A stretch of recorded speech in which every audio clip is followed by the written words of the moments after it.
Friends, সবাই কেমন আছো? আশা করি সবাই খুব বেশি ভালো আছো। আমার না শীতের সময় বা ঠান্ডার সময় এই ধরনের হালুয়া বা ক্ষীর বা পায়েস সব কিছু খেতে খুব ভালো লাগে, দুধের জিনিসটা। তো তাই আজ ভাবলাম না তোমাদের সাথে একটা চটজলদি গাজরের হালুয়া রেসিপিটা শেয়ার করে নিই। আমি বানাইছিলাম তো ভাবলাম কেন না তোমার সাথে শেয়ার করা যাক, তাই শেয়ার করা।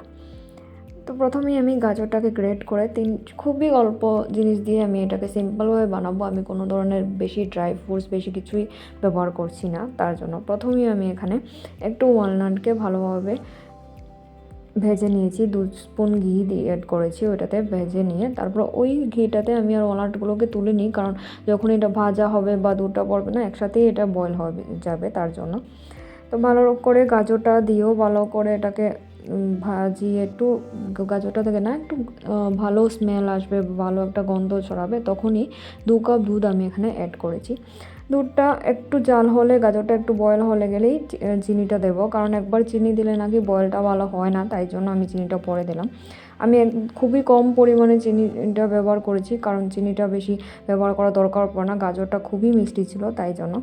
আর ব্যবহার করেছি 2টো এলাচকে গুঁড়ো করে নিয়েছি, জাস্ট এতটুকুই। আমি আর কিচ্ছু অ্যাড করিনি এটাতে। অনেক ইজি পদ্ধতিতে তোমাদের সাথে শেয়ার করলাম এই গাজরের রেসিপিটা। ভালো লাগলে অবশ্যই বলবে। আর আমার তো খুবই প্রিয় এই জিনিসটা। তোমরা অবশ্যই ট্রাই করো, অবশ্যই আমাকে জানাবে কেমন হবে। আর এমনও অনেক রেসিপি পেতে আমার পেজটাতে সাথে অনেকভাবে যুক্ত হয়ে যাও, অনেক ভালোভাবে আমার সাথে থাকো, এটাই আমি চাই। আর কিছু ভালো লাগলে একটা লাইক কমেন্ট করে দিও। দেখা হবে পরে একটা রেসিপিতে। বাই।